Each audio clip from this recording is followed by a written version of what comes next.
Race 2 coming up around the Nurburgring. We turn everything on its head. I'll say everything. Top 10 reversed. Sophia Schneider on pole. Crowd at the Nurburgring very happy with that, as is going to be the French input with Aiello on the front row, Duma P3 in the Alpha, and the Works Alphas will have to do it all to do from the mid-pack.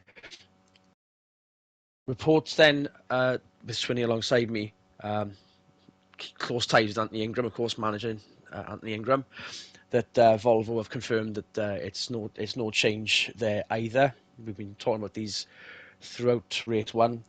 You've confirmed that earlier on before the start of race 2, didn't you, Swinney?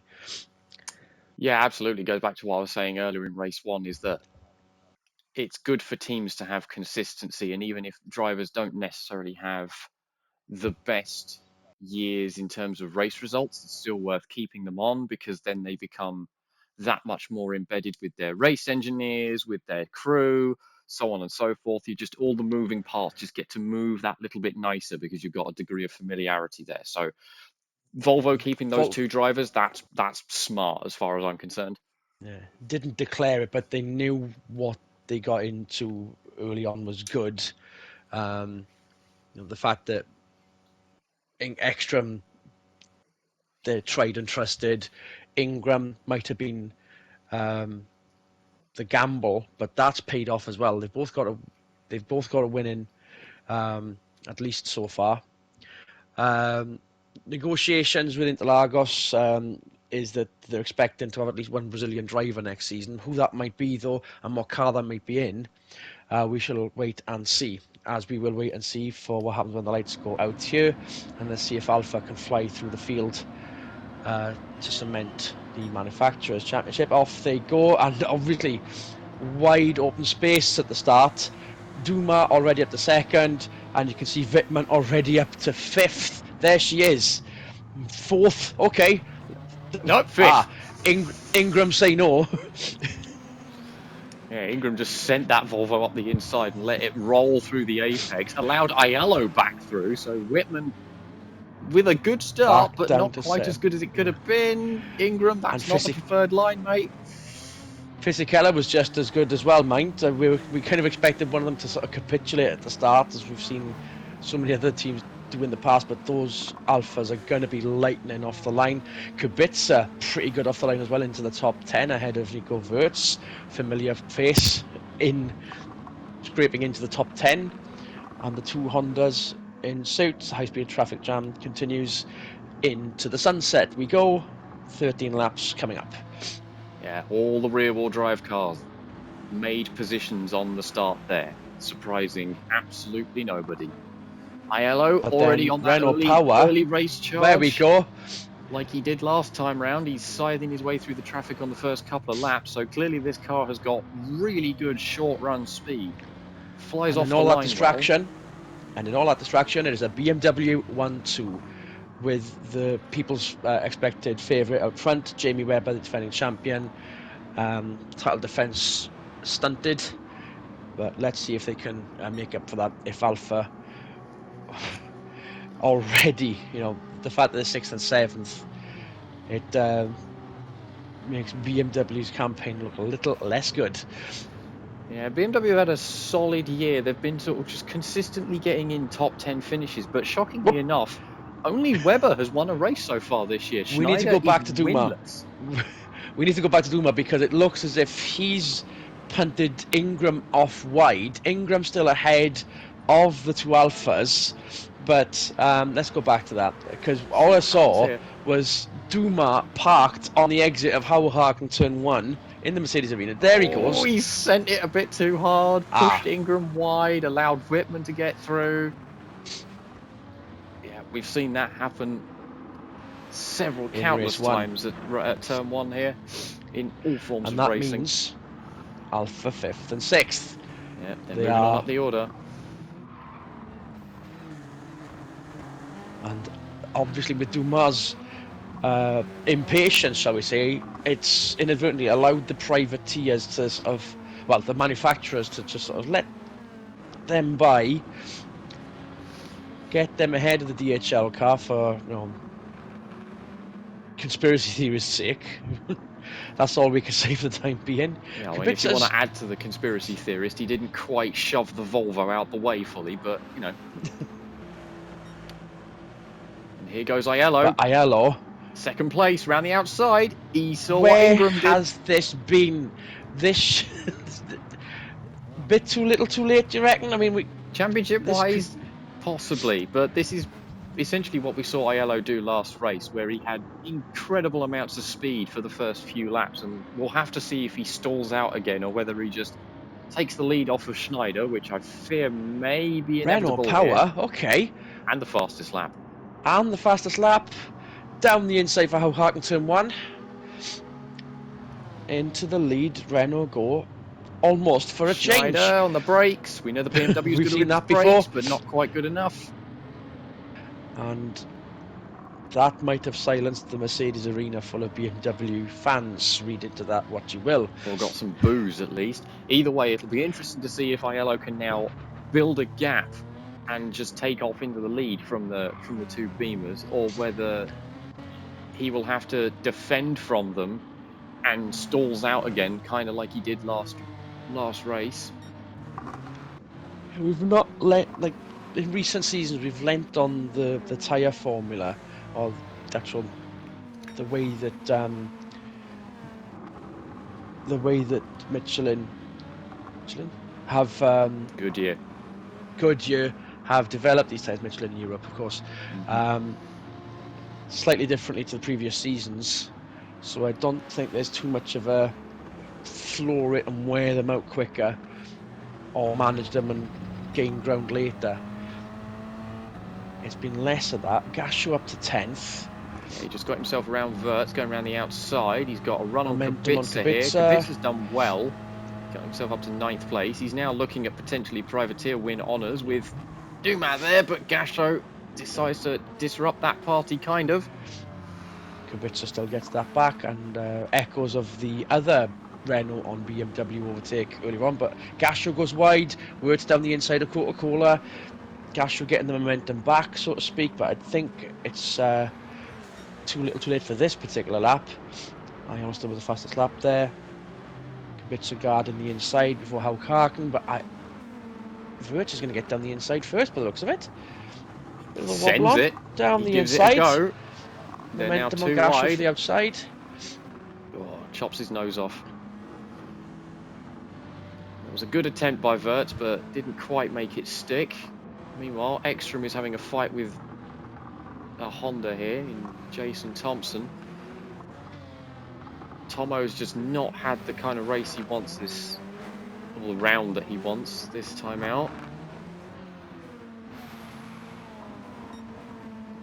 This is a blip in the consistency of his race finishes for sure.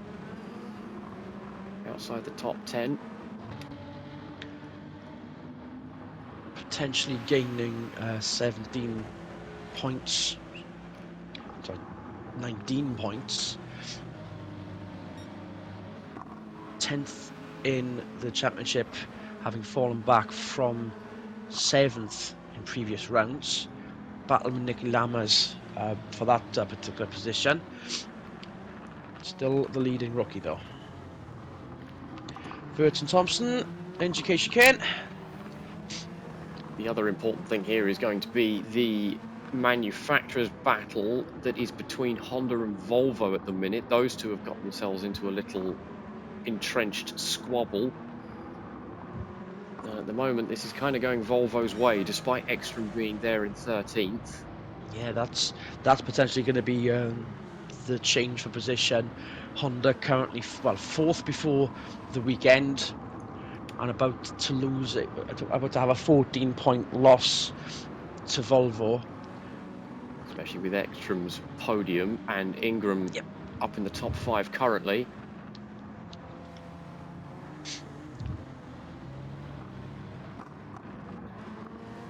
Kubica now starting to look a bit aggressive on the back of Dumas' bumper, so privateer honours in the two rear-wheel drive cars here. Gasho is going to be the spanner in the works, though.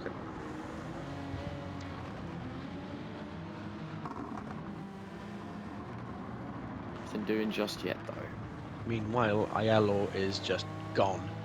Fastest lap once again, clear space ahead of Schneider and Webber. Ingram ready to pounce on Webber almost. Closing in at least. Ingram, yeah, he Vittman looks like he Fisichella might be still 5th catching. and 6th. Yeah, there is a lot of daylight and a lot of real estate between the back bumper of Aiello's Renault and the front bumper of Schneider's BMW. So this, I think Aiello had this kind of speed the entire time. Had he qualified well, we probably would have seen this in race 1.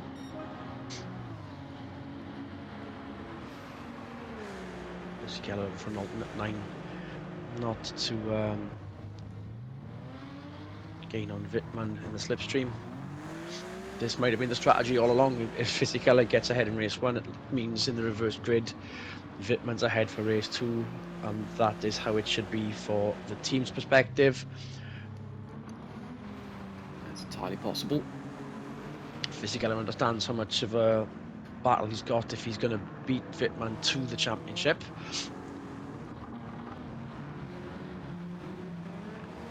While this train of cars continues to be a train. The sun is now behind the Eiffel Mountains.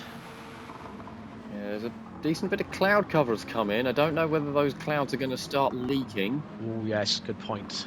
Good point indeed. That we've seen that happen before, and we were totally unexpected. It was definitely last season, wasn't it? We've seen rain around here before, because it's where unfortunately Fisichella hit a puddle the wrong way right here at this kink and had his car catapulted into the gravel for it. Meanwhile, Gasho and Kubica. Gasho's definitely the faster car here. He just can't find his way past, so he just forces his way past instead. The cleanest of bad moves. Stewards might want to have a look, but momentum with still there on the Kubica. inside. Gasho's given him a lot of room there, though. There's potentially a way of saying sorry. Now that round of power should get him ahead before Haukarten. On board Duma. Palou 7th. Good weekend for Palou, all things considered.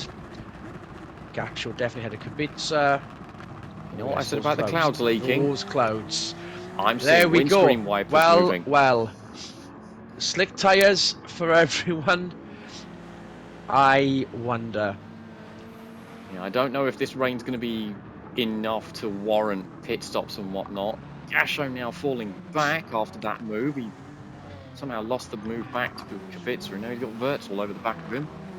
Anyone himself up and start again.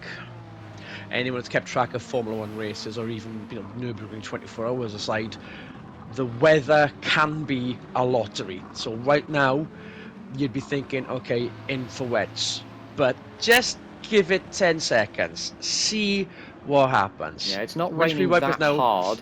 It's just sort of sprinkling. So I don't know whether the track's actually going to get wet enough to warrant intermediates, let alone full wets. So it might be they don't need to pit at all, and we just get to watch a race on a slightly damp, very greasy surface, which is going to mean car control is going to mean everything. Anyone with rallying and rallycross experience is suddenly going to be coming to their own here. Speaking of, if Kubica's going to chuck some grass onto the NGK chicane at that point, let's see what happens. Certain amount of umbrellas going up in the stands as well, but this is what some drivers call psychological rain as well. It's not going to impact how they drive, it's how they're going to think, how they drive. As Fisichella, Ingram ahead of Webber, by the way. We missed that, but no problem. Ingram's got himself onto the podium. Don't know whether he'll be able to catch Schneider or catch Aiello, but he's giving it a go. And we've seen this before, BMW and Alpha season so far, especially around Laguna Seca. Fisichella also ahead of Vittman, which we've also missed. Yeah, there's been a lot of shuffling here. I wonder whether the slight sprinkling of rain caused this havoc, but yeah, psychologically. The BMW and the Alpha, of course, both rear-wheel drive. They are the only cars with 6-cylinder engines in this grid, as opposed to everybody's 4 pots. So they are very similar, these two, in terms of what they are underneath, even if they are completely different cars.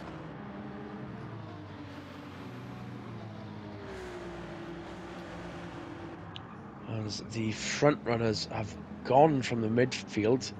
Ingram threatening for second, eh? Okay. Yeah, he's definitely got that Volvo in a place where he likes it.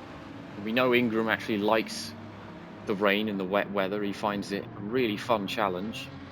The wipers have stopped. Nobody's going in for tyres. This is going to be to the end. Yeah, this track is now just essentially cold, very cold. So the tyres are going to be complaining, but they're going to stay on the car whether they like it or not. And now it's just jump scare time as the fog comes in. It's Whoa, that's not going to help. Speaking of jump scares, that's pushed Ingram. Webber, with the aggression at Deep Forest, has continued.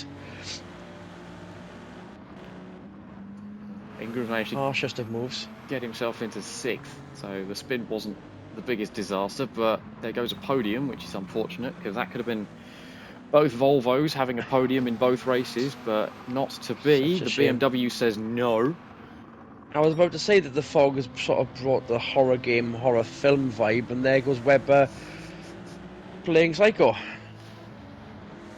Yeah, I'm not sure what he was thinking there, because he could see the Volvo on his inside clearly. Speaking of, oof, yeah, Gasho done the inside of got Pillow. himself past Pillow. They've all passed Duma. Gasho now having a go at the Ford. So once again, more shuffling has happened here with the change in track conditions. And this is the mid-pack. Gasho on the gravel. Not full rallycross. Looks like he might have a run on the Ford though, whether he sends it into the chicane, depending on how rude he fancies being. Inside at the chicane, he's Not done it that before. Not that road. Pillow taking much of the curb. Yeah, gave him a better exit though, because he's got some breathing room compared to Gasho. Might be able to start mounting an offensive onto Kubica's BMW there. Aiello still with the fastest lap. Kubica defending for all his life. Best position so far this season for that privateer BMW. Yeah, this would be Kubica's first top 10 if he can maintain this up. And there goes windscreen wipers again. Oh, okay. the weather is deciding to be weather outside fickle. is frightful. Not even Christmas yet.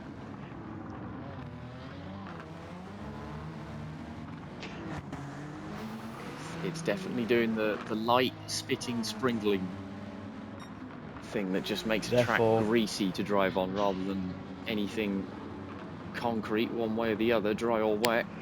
Just this strange halfway house where no idea is a good idea.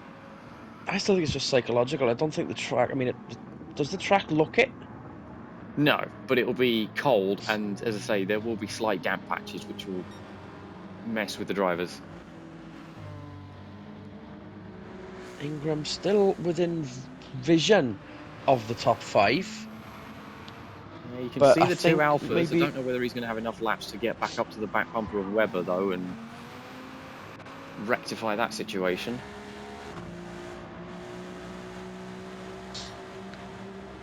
Rectify that just by passing him and not revenge wrecking, hopefully. Or at least go in and have a word with him after the race, because unlike the incident between Ingram and Whitman at Red Bull Ring, I think Webber could clearly see the Volvo there. So it's not just a case of, oops, I didn't realise there was a car there, I just went for the apex. That doesn't quite sit as well with me.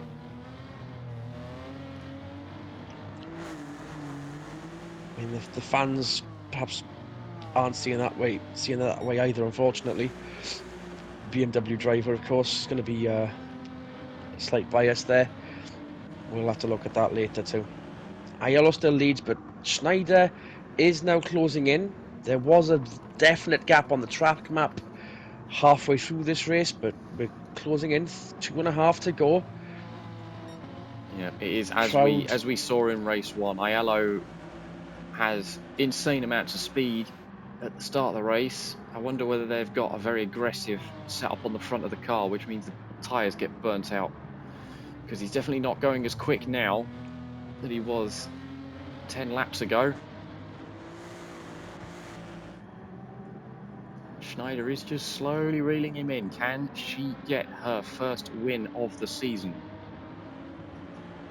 Because both BMW drivers are accustomed to winning. That BMW team are Yeah. used to having both cars win races over the course of the season. So the fact they've only got one win and that win goes to Webber probably isn't going to sit too well with them, despite the Victories consistency they've had. thin on the ground. Webber with one. Very good manufacturer campaign, but the wins, the lack thereof, I mean, down to Renault at the start, no doubt. But then Alpha just taking that mantle and running with it with 2 rounds to spare. Otherwise, I think BMW would have got some more in. Yeah, absolutely. Because if you look at their finishes, there's only 3 races where they finished outside the top 10, and that was at the Red Bull Ring where they just brought the wrong setup to the car. So that's been their only off weekend so far, and even then they managed to scrounge a 3rd place from it. So BMW have just been the ultimate inconsistency, which is no bad thing. But as I said, this team is accustomed to winning and running at the top and running for championships. And that's why you'll not see Webber with the number 1 or Schneider with the number 1 on the car next season.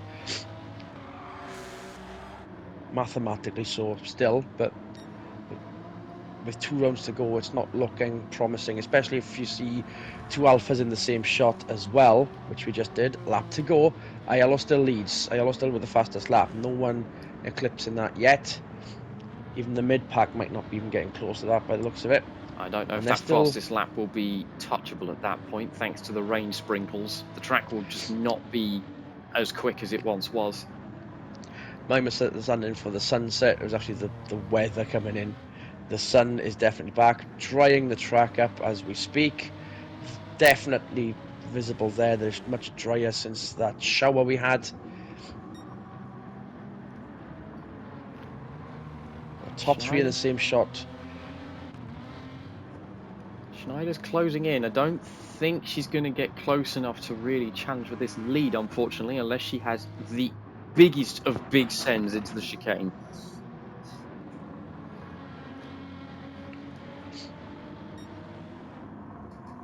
And that big send, needed to be closer, especially through this kink here before the NGK chicane. So unless something really ridiculous happens to Aiello through the chicane now, clean and tidy through 1, there we go. That's going to be it, I reckon. Aiello finally back where it all started at the start of the season. Aiello getting another win in, but it might be too little too late for the title campaign. Top 3 across the line, BMW 2nd and 3rd. Germany very happy with that. Alpha will be very happy with 4th and 5th, considering Ingram will be peeved. 6th is good, but could have been better had it not been for Webber stealing 3rd off him. Kubica with the drive of the race then, 7th place. Best of the privateers. And the mid-pack and the back-pack still all in one lump sum, crossing the line with Lammers with a solitary point at the end. Suarez and Wickens showing that they've had better days too. And that becomes the 4th win for Aiello in the season. And we now need to look at what that has done for the championship. So we'll start off with the manufacturers. Alfa obviously up in front. Renault still second, having lost the lead of the manufacturers at Deep Forest. BMW still third, but as confirmed earlier, Volvo have overtook Honda for 4th, Honda's up to 5th, and then Ford and Volkswagen propping up the manufacturers' standings. As for the Independence Championship, fairly obviously the DHL aren't letting go of that anytime soon either. Tamiya still managing to be second by dint of them having two cars. PKP with that performance for Kubica, overtaking the two 3M cars for third as well. Now onto the Drivers' Championship then. Wittmann still leads. Fisichella is now up to second, overtaking Gasho, who has also been overtook by Aiello, getting that win here at race 2. Sophia Schneider still fifth. Rookie of the Year still looking to be Ekstrom. Not many rookies with experience, let alone rookies nonetheless. And therefore, you still got Duma being leader of the privateer drivers as well. And off we travel. Off we travel back to Britain, back to Brands Hatch. Um, and hopefully the flags will be out for Thompson and Ingram. And the British side of the Ford Focus factory effort as well. Looking forward to it, Swinny. Yeah, absolutely. This championship is really coming down to which Alfa Romeo is going to take it, I fear. I think something to note would be if Aiello had not had that Bathurst finish taken away from him, he'd have an extra 20 points, so he'd be second in the title right now, so he would be a much bigger threat. But hey All ho, things coulda, woulda, considered. shoulda. All things considered. And no doubt Webber's incident is going to get a major looking into because of what it impacted for Ingram as well. No doubt you'll have a word with him later. But yeah, it's Brands Hatch and then off back to Japan to see how that all decides every championship. It's still on mathematically. It's not like Wittmann's running away with it here, and it's not like Alpha running away with the manufacturers either. So we're all looking forward to it, and we hope to see you there for Brands Hatch's rounds, round 10 and then round 11 in Japan. So we shall bid you adieu. Auf Wiedersehen, and good racing, everyone.